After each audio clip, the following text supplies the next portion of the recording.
So we've been living with this 2020 refreshed Titan Pro-4X for the past week.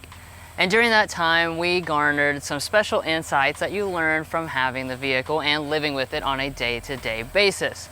So, what we want to do today is just take a look at the top 5 likes and our top 5 dislikes that we found out over the past 7 days with this refreshed Titan.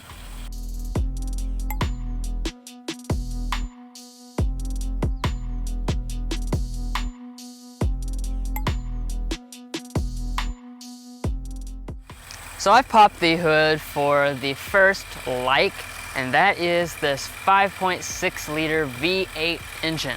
So this has been retuned for 2020. We now have 400 horsepower. And what's really special about the Titan is this is actually standard across the entire Titan lineup. So this is your base engine in a time where a lot of the competitors start with 6 cylinders or even in some cases 4 cylinders. You get a standard 8-cylinder engine with this Titan. Now over here on the dislike side of things, we have the interior materials. Now there's nothing really wrong with this cabin, but in recent years, a lot of the competition has just elevated things to such a point, like the Ram 1500, that it definitely makes this feel a lot lower quality than something like that. So you'll notice a few things like the top of this door trim where someone might rest their arm. This is going to be hard touch even on this $60,000 example. And then on this specific model, this part on the door trim here, it does creak when you open and close the door. That's just something we noticed over the past 7 days. And then just generally speaking, some of the stuff is just a little bit lower grade materials, even though this is a $60,000 truck. Now our big like number 2 is going to be for this Titan Pro-X trim specifically because we think that this really looks like a Raptor, and in our opinion that's definitely a great thing. The Raptor is a very attention-getting vehicle, and especially in this Pro-4X trim we have this black piece that goes all the way throughout the entire back. Looks very similar to the Raptor, and like I said, it really just gives it an off-road vibe that a lot of trucks at this price point definitely won't give you. Now dislike number 2 is going to come in the driving dynamics for this Titan, especially around the city, because after living with it for 7 days, we kind of realized that this truck feels a little bit bulkier to drive around than other equivalent pickup trucks like the Ram 1500 and Ford F-150. Especially like sitting in traffic, it has a very bulky feel to it, and maybe some of you guys will appreciate that, but definitely around the city, it's going to be a little bit more difficult to drive than some of the competition. And as far as like parking it, you have hydraulic steering, so it's kind of difficult to turn the wheel, and it just makes maneuvering this vehicle a little bit more difficult than some of the competition would. Now my next like is basically the stuff that the 2020 refresh added. I know that sounds kind of vague, but the advances that Nissan added to this Titan I think really make a big difference. One of the things is these LED headlights. They look really nice, really premium looking. You have a different fascia up front as well. And I think that it really just kind of elevated this truck to a new level. There's some more examples, of course, as well. In the back, you have a design that really reminds me strongly of a Ford Raptor, which is a great thing. Also, we have features like the panoramic moonroof, which is something that a large amount of the rivals, they don't offer at all. And you can get this on a pretty low price point as well with this Titan. So I really just appreciate the details that Nissan added. They really changed the right things. Now remember at the beginning of the video I said one of my likes is the V8 engine. There is a drawback with that, and that's going to be the fuel economy. Nissan rates this, or excuse me, the EPA rates this at 15 city, 21 highway, 17 combined, so that's not a great rating.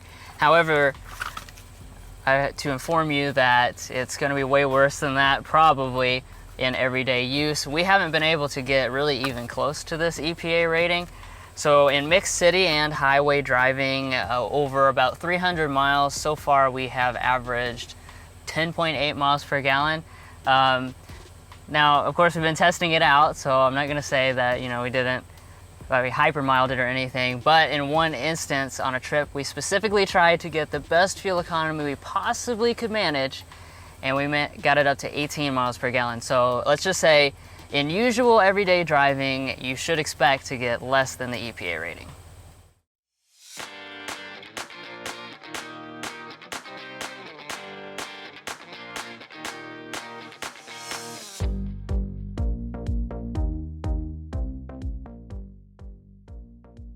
Now I know we've been talking a lot about the Ram 1500 and Ford F-150 since those are the main trucks this is going to compete with, but there is the Tundra, of course, and that's really kind of maybe what this more aligns with specifically. And I do want to point out that this truck just has a lot better technology than the Tundra offers. The Tundra is a really old school truck, and stuff like this 360 camera is not going to be offered on a Tundra. So you're definitely going to appreciate the added technology that Nissan has thrown in.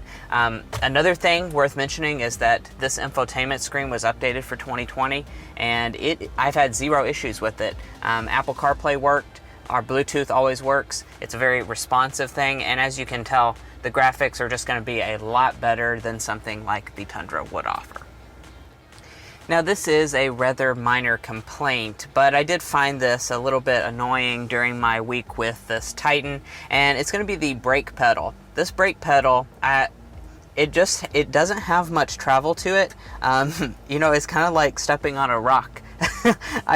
There's not really much travel, and that big 400 horsepower V8 engine actually takes quite a bit of pressure to keep this from rolling in traffic. So if you're stuck in a traffic jam, you've really got to push down this brake pedal really hard, and on red lights that take like 5 minutes to, you know, switch.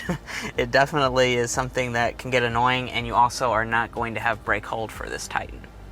And the final like for this Titan is value. As you probably realize, trucks have gotten just ridiculously expensive over recent years. We have some things that are like $75,000, and compared to a lot of the competition, this is definitely a value. Now this specific example is basically fully loaded as far as the features that you can add to the Titan, and we're resting at just about $60,000, which, like I said, the rivals can go up a lot higher than that, and if you're going at this $60,000 price point, you're gonna get a lot less features. And for the last dislike, I'm standing back here at the tailgate because it is a lack of class-leading or exclusive creative features. Trucks have recently, they've had a lot of innovation in terms of things like the tailgate, where you have multi-pro tailgate, power, full power tailgate, stuff like that. And throughout this Titan, there's nothing that's class-leading or truly innovative within trucks. So that's what we have as our last dislike, because you're not going to get anything here that moves the needle forward. So living with this 2020 Nissan Titan PRO-4X for a week has taught us quite a bit about this truck and its pros and cons. And as we discussed through this video, there are quite a few benefits that this truck has over some of the competition, especially in terms of its value, as well as the styling for this price point. Now there are also some, downsides to this Titan, but that's going to be up to you if this is something that you're interested in. Now, if you'd like to see a very detailed look at this specific Titan PRO-4X, we do have a full review on the channel, as well as a night look at this specific truck. Tons of other content on the channel, so check that out as well, and we'll catch you next time as we sample more of the latest automotive delicacies.